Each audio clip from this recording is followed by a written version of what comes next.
everybody. Welcome to Breaking It Down with Jodi Marks. My name is Jodi Marks, and I'm so excited to have a great panel for you tonight. We have Evan Johnson, Asia Stamps, and Melinda Farrington with us.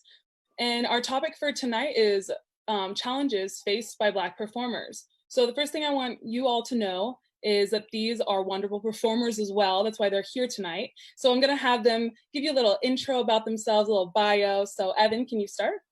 Yes, I'd love to. My name is Evan Johnson.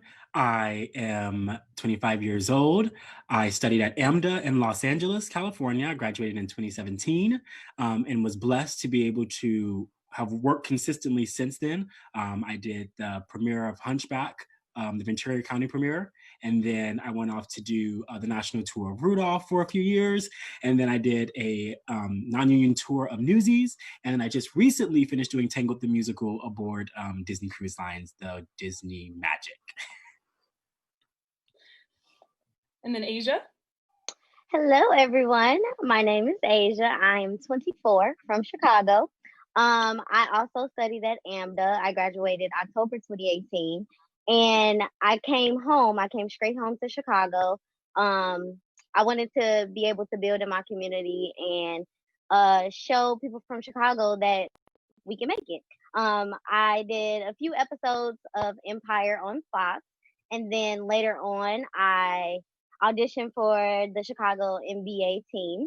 And now, currently, I am Lovable, Chicago Lovable, before the pandemic started. So that's where I'm at. And then Melinda? I grew up in Alabama and left to go to college. I was on scholarship at SMU in Dallas. I moved to New York at 19 and was on scholarship at Alvin Ailey for a year. I kind of stumbled into musical theater because my mother was a singer. And I was lucky enough to do 5 Broadway shows and realized during all of that I really enjoyed acting and singing too. And since I've moved here, I've been lucky enough to do several films, but I did a horror film where I was one of the leads, and I recently did Zoe's Extraordinary Playlist. I was the first person that sang to Zoe in the pilot.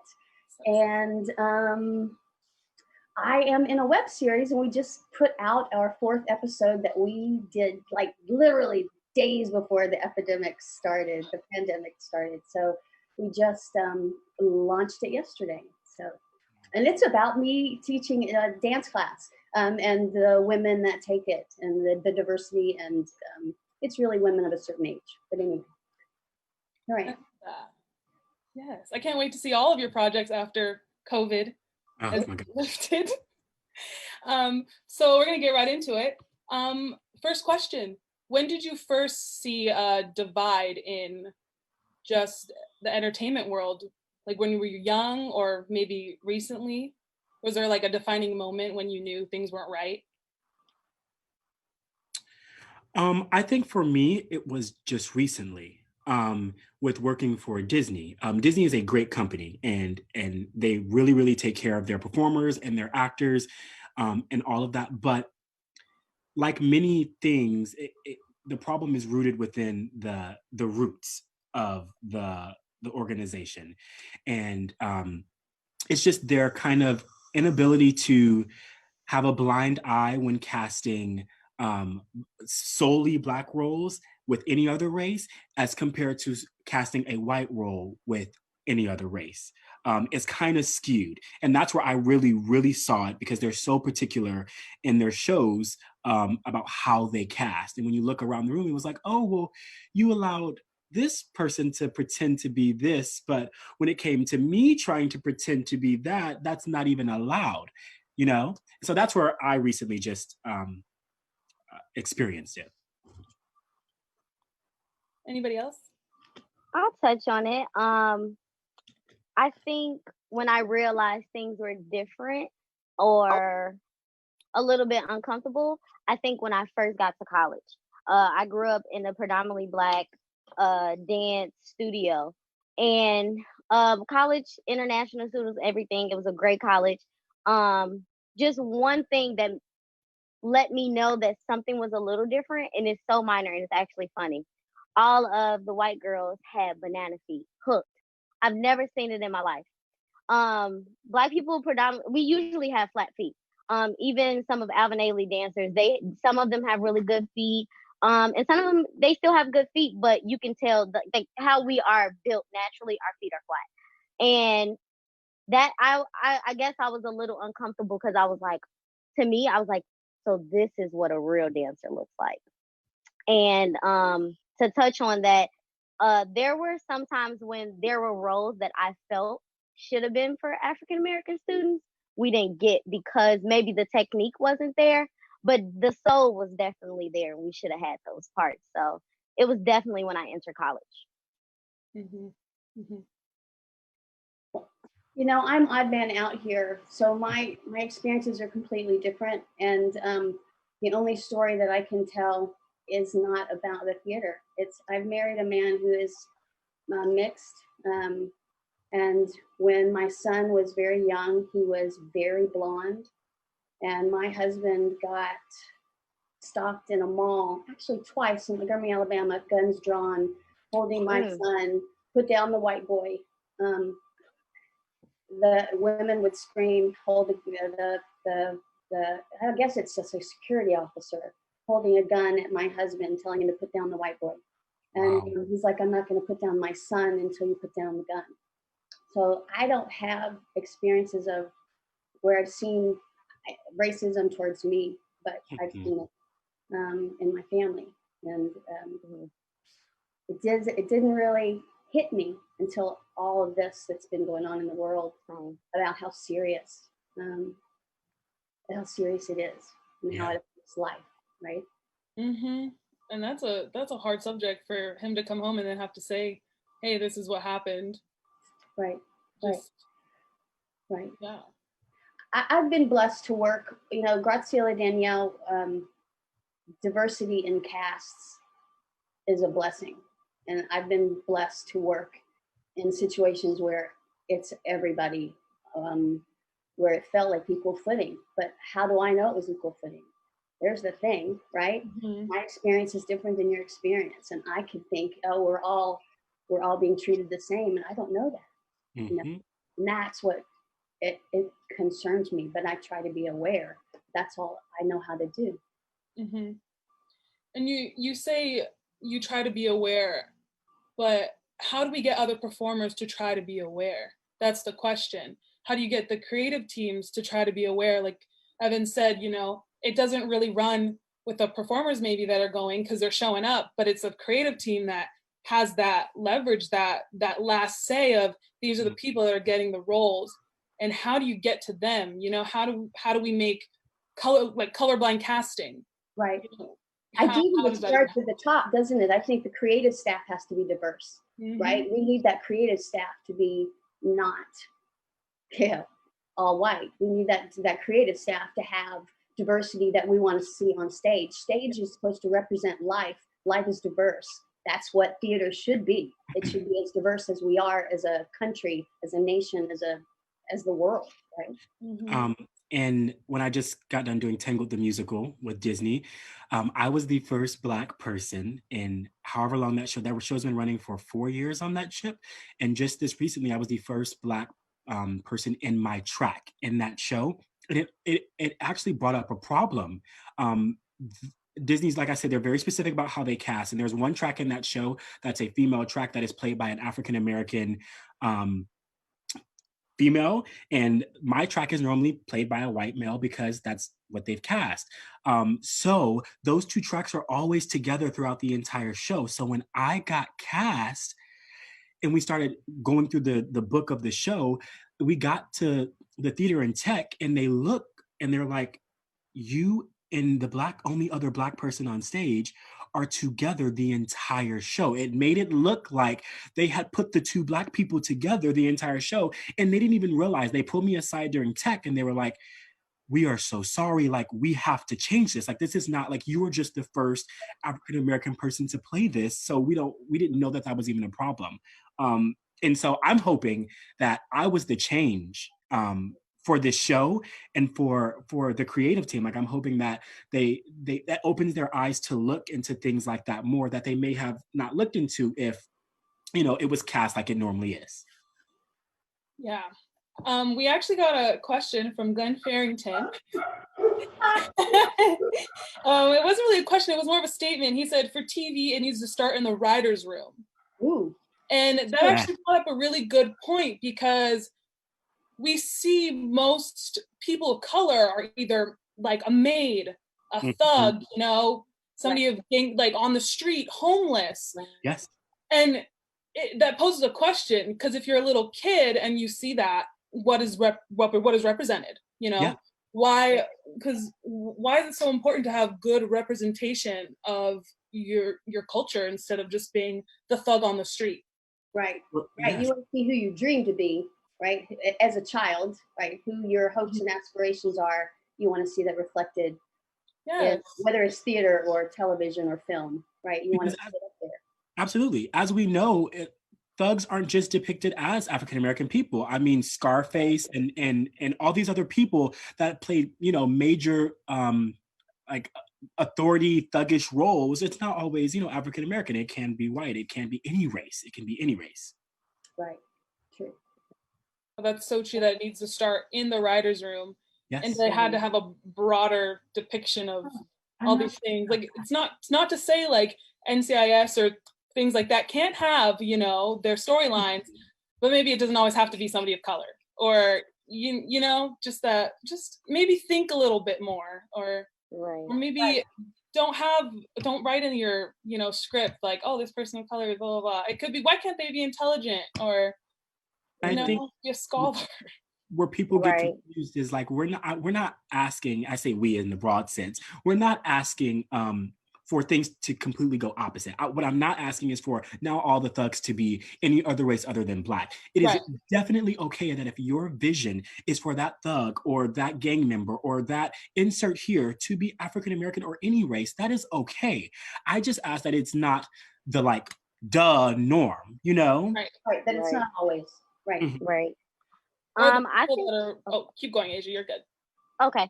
I think for me, this whole situation that's been happening, it's allowed me to look at perspectives, and I think it's important for us Black people to have that representation, because I still know people that live in poor neighborhoods, and some of us aren't. I know people that haven't even been downtown Chicago, which is 30 minutes away from where we are. And it's unfortunate because they just don't have that knowledge, or, they don't have the resources. But what I feel like we do all have is TV. So if they can learn something off of TV and say, oh, okay, this Black person is actually a lawyer. I think I want to go to school and be a lawyer. You got to think about that perception as well. You can't just think of middle class African Americans. You can't forget about the lower class too. So I think that's important to think about as well. Absolutely. Yep, just like you said. And also, Glenn, another point of, you need to have people that are writing about what they know and not trying to put things that they don't. If you don't know the culture, you shouldn't be writing about it. You shouldn't be writing about somebody's experiences that you've never experienced. That's everybody. Okay, and especially in audition sense, if you don't have diverse people and say, maybe it was for Memphis, and say there's nobody that knows that kind of style of Black culture, how are you going to represent that on stage? How are you going to translate that to an audience, or even tell your actors, like, show that, it's just a different kind of sense. Yeah, I actually would like to touch on Memphis a little bit. Yeah. My favorite production, my favorite everything. But we didn't have that many Black people in the show. It's predominantly Black. Yes. So what did we do? We used Asian people, Hispanic people, and once again, it didn't hit me. A lot of things are hitting me, like the underlying message. It's hitting me now that that's not okay, because if we did Newsies and a whole bunch of African American people audition for Newsies, were you gonna make that whole show? I just don't see that whole show, I don't see it. I don't see them casting all Black people and then maybe 2 or 3 white people. I don't see Yeah, that. yeah. So I feel like, especially like you just said, Jody, that type of error, that's something within us that everybody doesn't have. That soul, that spiritual thing in us that's embedded in us since birth.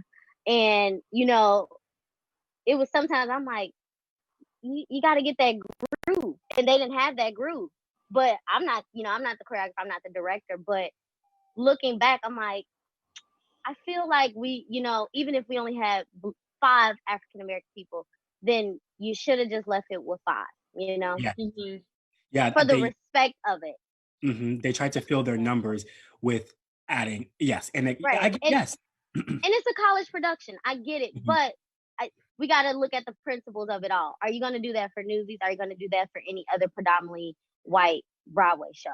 And I hope, Jody, this isn't getting you off topic, but Oh going no, with this is great. going with the show, the whole casting shows, I think that can be a big problem, and it has been a big problem in the past. And maybe I've been subjected to it and didn't even know, or Mm-hmm. accepted something without knowing. But I think that some people's argument is why do like all Black shows have to be all Black? And my biggest I guess rebuttal to that would be, if any show, and this is The King and I, this is West Side Story, this is so on and so forth of the shows, if the show is predominant message is based around a demographic of people or culture, I think that it needs to be that culture.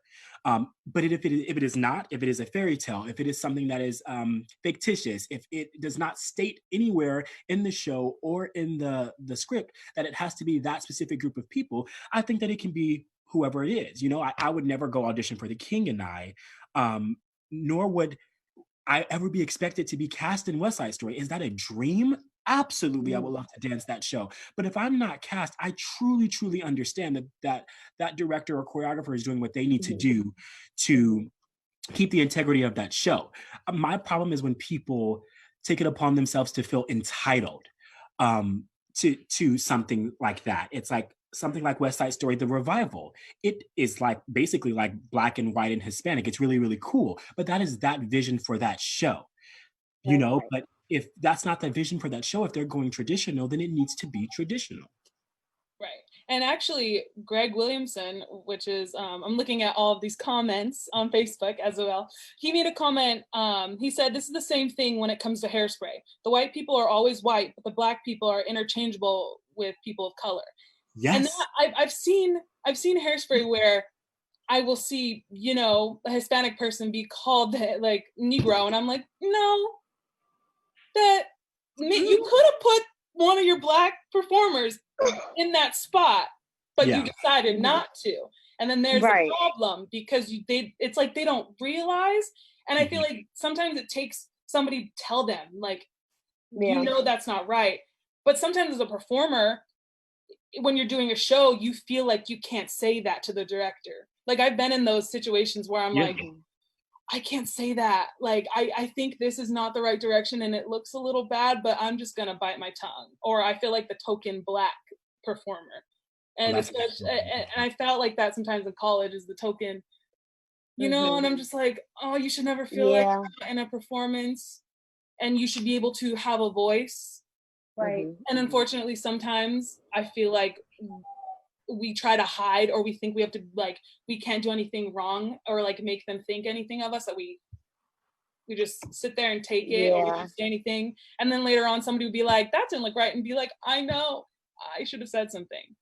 And it's a sticky situation, and I feel like it just needs to happen, and people need to start having those hard conversations when you're at a like rehearsal and you think this isn't right. And sometimes it is hard because you're thinking, I might not ever get hired by this person ever again. So, Yeah. if I'm understanding you guys, forgive me if I'm misunderstanding. You would prefer, like, if enough, if the cast was supposed to be Black and not enough Black people came to fill the numbers, you think it should just be smaller numbers and not have other people representing the Black cast that aren't Black? Is I, that I think I think that it should either, and this is yes, I think yes is my answer. I think that either you find or you scout the clientele to be Yep. able to do it respectfully, or you don't do it. And it's exactly how I feel about Newsies. If you don't have the men that can dance like that and you're having to put in women, then I think that you should respect that show and just not do it. I don't think that you should dilute the show to be able to put on the show. Well, you should also know your like geographic, right? Like you should know what your area is predominantly based off of. But also this is where I get in the comment of where I've had Black friends where they go, I just didn't think I'd get hired. And I'm like, no, at this point, you gotta go. Like you have to go to every audition. You have to put yourself out there because things are changing. And I'm hoping for the better that it's becoming less, like, and it's becoming colorblind. Like Hamilton came out, a lot of people are seeing things change.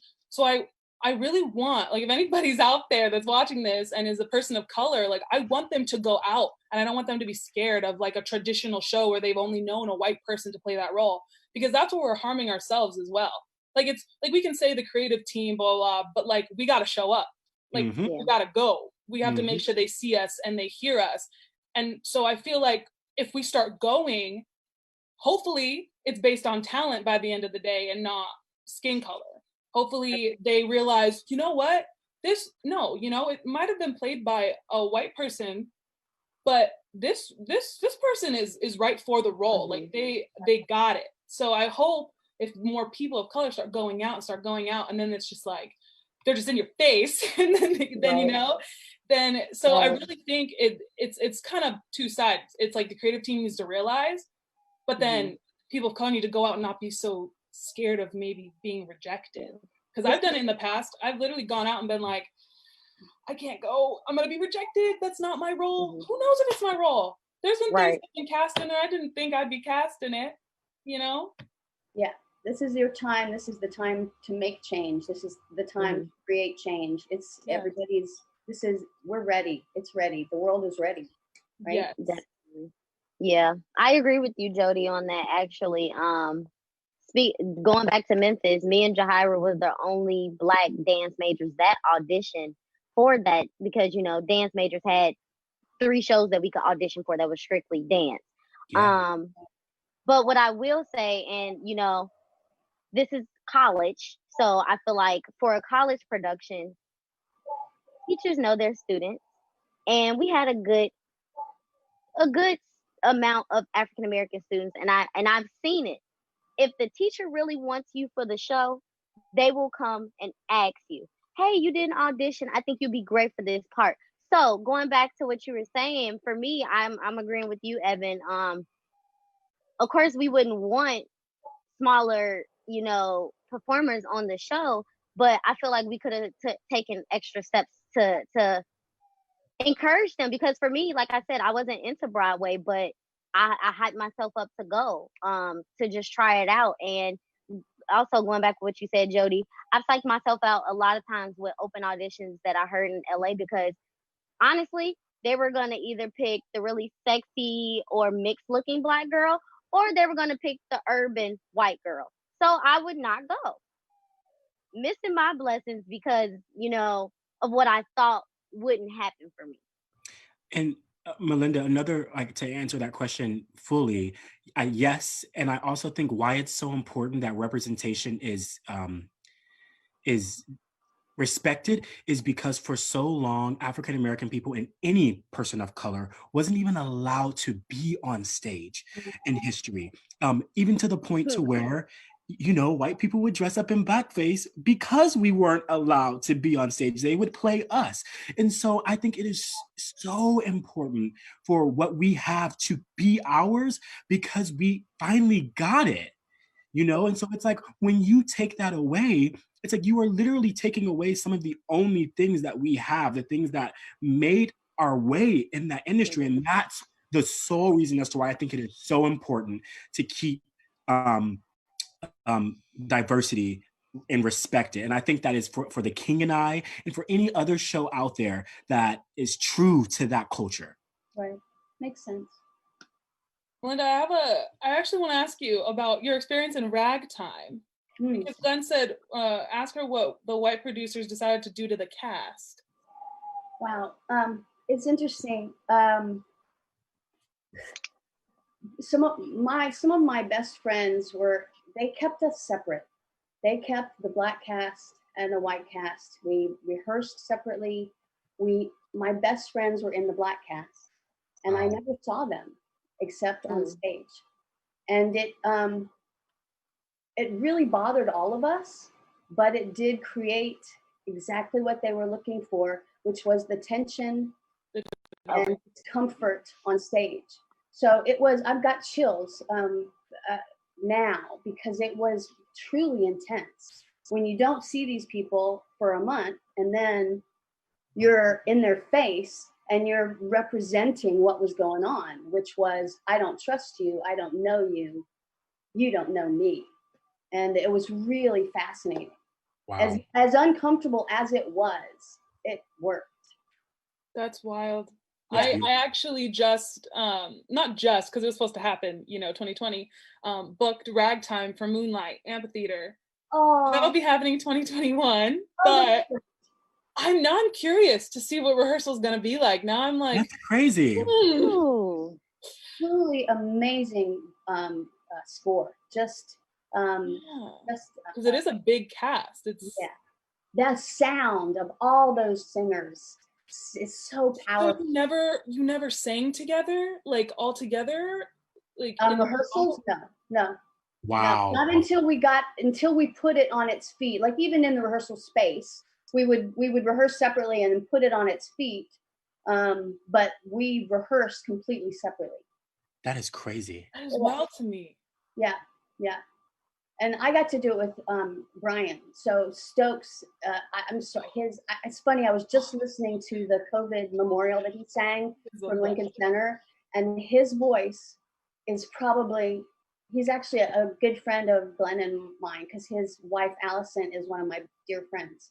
But his voice is probably my favorite of any male voice that I can think of. Like, he just makes me, like, I can't breathe. He's got such a beautiful tone. So it was great just to watch him on stage. Yeah. Oh, I would love to work with him. He's a nice guy. Oh, yeah, yes. Him in Ragtime with Audra McDonald was one of Oh yeah. What a treat. It literally has been one of those moments where you go, oh, I could do that, Yeah. And that's what I'm talking about, representation on stage is you finally see yourself as a little girl. Or even when I saw Lion King for the first time, go, oh my gosh, they're all like me. Like, I could do that. You finally get the bug or that acting bug, and you go, oh, I could do it too. It's not just, But even that show is really not. It doesn't really mean anything. But even they every now and again throw in a white dancer. They do, yes. And like, just to see, it's like, that's not something that is super important, but it's like, when you think about it, it's like, really, you couldn't have found just all black. You had to throw in one. Well, how about this? Are you gonna just throw one of us in the other shows? Yeah. Like I said, the token. Exactly. It exists in both worlds, and I think that's important to realize too. Like I've seen in Hamilton, they have a token white person at every show too. Multiple. They're not ashamed from it either. When they first opened, it was very, very like edgy, and any race other than white is what they said. But they're very, very open now. They would definitely take a more urban, like Asia said, a more urban, like grungy style, white person over, right, African American or some other race. But at least it's starting to become a little bit less colorblind. Absolutely. There's, like you said, there's obviously things like there should not be. But how do you think we're going to be seeing colorblind casting moving forward? I think it's going to be loaded question. So I already thought that, people say, oh, black is in, which is great, but it's like, why was it ever not in? But moving on, black is in. Well, I really think that this time, when the industry does open back up, whenever that is going to bring a whole new meaning to that phrase. I just hope that it's not done in spite.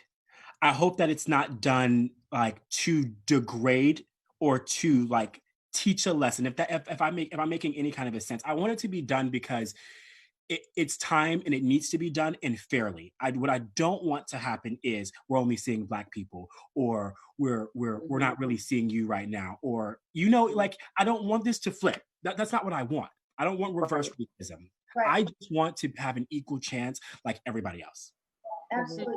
I think it is a time, I think it's a time of hope. I certainly feel, from my perspective, it's a time of hope for change and true, honest to goodness people looking at themselves and the world around them and trying to make it better. Yes. And, I hope that's not naive. I really feel like we all want it to be better. Mm-hmm. All right. I think, not to be negative, guys. However, I think from doing research, it's so much like you said, Evan. It's really in the root, and at this point, we have to start with the laws and the admin. Like we need to, because those are not even set for us, in my opinion. So I feel like we should live in a colorblind society, and I do have hope for it.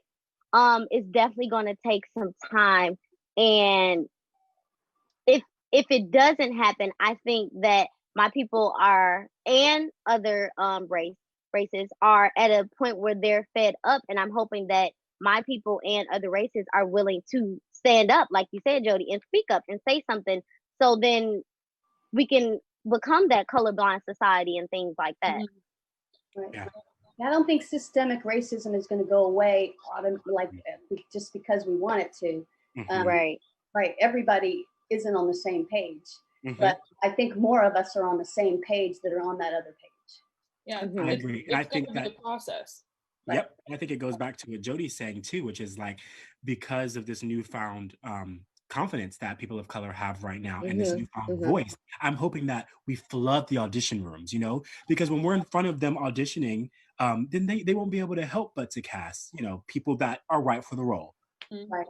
Or they can't use the excuse of not enough people of color came.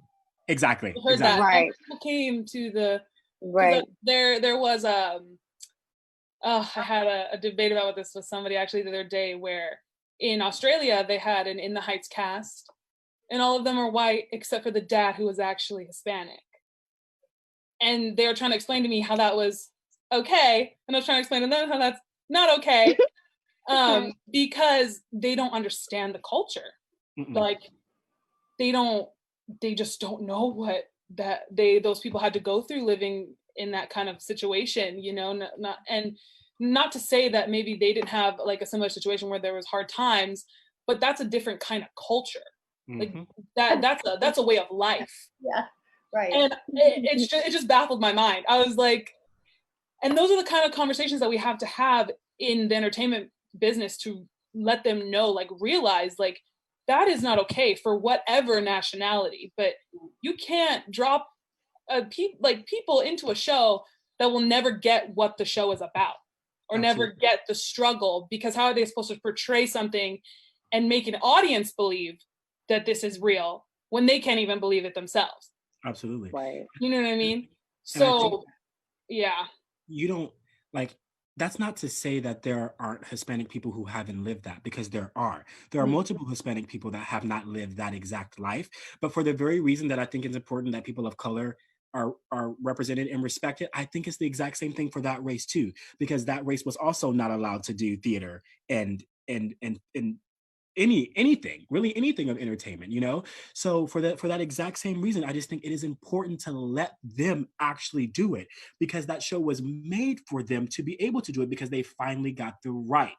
Right. And it was made by Lin-Manuel wow, why can't I say his name right now when I love him? Lin-Manuel Miranda. Tongue-tied. I love this man. But because he realized he had to make a show for himself. And exactly. Right. And out of this experience, I'm hoping that a lot of young playwrights or people of color that can maybe put a story out there, like August Wilson, and put a story out there that represents them and represents us something they want to talk about, and it's not going to be just the generic, you know, you're a maid, here's 1 2 cent, bye. I'm hoping that they make a story and they're represented and they get to be in it, you know, and it's their vision. How powerful what you just said was. Lin-Manuel, he had to, Lin-Manuel, there you go. He had to make a show so that he could be in it. Like, can we just think about that?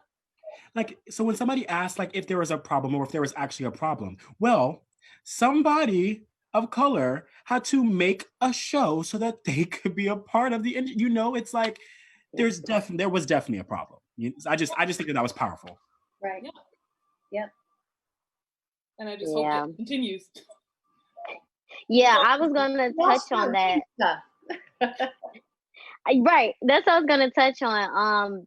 I think it was the BET Awards. Tyler Perry made a speech, and he basically was just saying, like, don't. He basically said that I'm not waiting to sit at the table at the Grammys. I'm not waiting. I'm trying to create my own award for my people. I think his studio is in Atlanta. He's like, I created this studio in the one of the worst cities or parts in Atlanta, and it's like at some point we have to start creating our own. Like you said, we have to start creating our own. Stop doing, I guess, what we think is the right way or what we were told, what we grew up on. Me and my uncle had a conversation where he was just saying at a young age, his father was telling him that, you know, if you want to get up in this world, you basically have to kiss their butt. And if you're going to do that and you get up in this world, make sure you make not one mistake, because they're going to knock you back down. And I feel like we're done with that. We're tired of that. Let's create our own. Mm-hmm. You know what I'm saying? Yes, I would love to be a part of all those wonderful, legendary productions on Broadway, but let's create our own stories. We got a lot to tell. You know what I'm saying? Absolutely. So, and we have people to do it too. Not like we don't know each other. Exactly. Yep, I'm gonna call on y'all for one musical one day. Get ready. I'll come see it. You can be in it. I was gonna say, I'm trying to be in it. That's why I think all of those musicals, I mean, if you really take a deeper meaning, it's like, that's why all of those predominantly any other race other than Caucasian musicals were made, is so that they didn't have a choice but to cast that race, whatever that race may be, for whatever those shows are, you know? Yeah, I agree. There's also one thing I do want to touch upon, because LaDuca shoes, we all know LaDuca character shoes are the in shoe for all the Broadway and theater world. But I just saw that they are starting to make an all colors, you know? Why did it take so long? And also, why do you have to pay more if you were a person of color to get your color? That's what I never got. I didn't think this was a problem until somebody explained it to me. I truly didn't. I was kind of naive to this. I was like, this is not a problem. They're doing something to rebuttal. Like, they're giving us a shoe. And then I thought about it, and I'm like, but how long has this company been around? How long have you been supporting all these shows where there have been African-American, you support African-American shows predominantly. So it's like, why did it take a movement for us to get a shoe? And why did you make it like it was a gift to us? Like, oh, because of Black Lives Matter, here's a shoe. It's like, it's like, I almost don't want it now. That's what some people were saying. It's like, you really think about it, and it's like, but why is this all of a sudden just now happening? Like, now you're trying to pick up the pieces. Yep. And save your butt. Yeah. Because even with the tights, that's been a thing. I just signed a petition for that. I grew up in a predominantly Black studio, and we wore black tights or skin tone. Now, that skin tone wasn't our skin tone, but it was close enough to us. And I went to college in 2016. And on our supply list, guess what I had to get? 10 black leotards and 10 the pinkest tights. And I don't even think I made it. And it was crazy because I painted my ballet shoes brown. So I have on brown ballet shoes, a pink tights, and a black Leo. And I think if I'm right, I think it was either my second or third semester. One of our African American teachers literally said, "Can I have all my black people over here in the corner?" And we were like, "Oh, like we're new, what's going on?" And she said, "Don't ever wear those pink tights again. It's not your skin tone." And it's 2016, and from that day on, we started buying our skin tone tights. But it was just like, why was that even in the rule book that I need pink tights? Did you think you were only getting non-black students? I don't understand. So it's like that underlying thing that we didn't even think about. But like that was the situation where I felt uncomfortable because now I'm in ballet class and I don't even feel confident because my appearance is not there either. I look crazy. I have on a black leotard, pink tights, and my skin tone shoes. I don't even feel ready to dance right now because I feel uncomfortable. I feel off in this situation. And see, I wish I had a teacher that said something, because I felt so awkward in those pink tights because let's be real, I got curves, okay? Okay.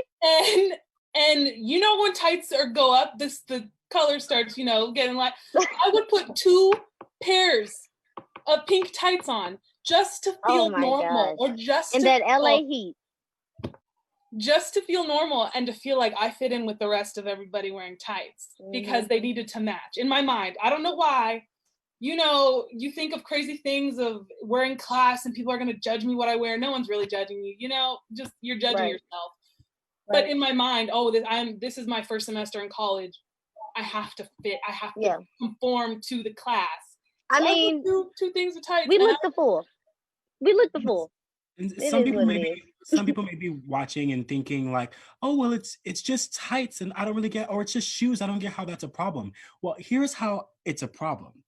Because it's in the roots. It's like things like you get shoes that are the color of your skin, but if they don't even have shoes that are the color of my skin, if they don't even have tights that are the color of my skin, if they don't even have insert here, it's like that's what we mean by systemic racism. Exactly. Is that it's built into the very like fibers that this country is run on. It's like, and that it exists.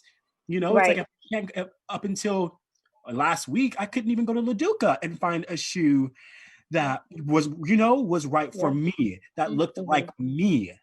Right.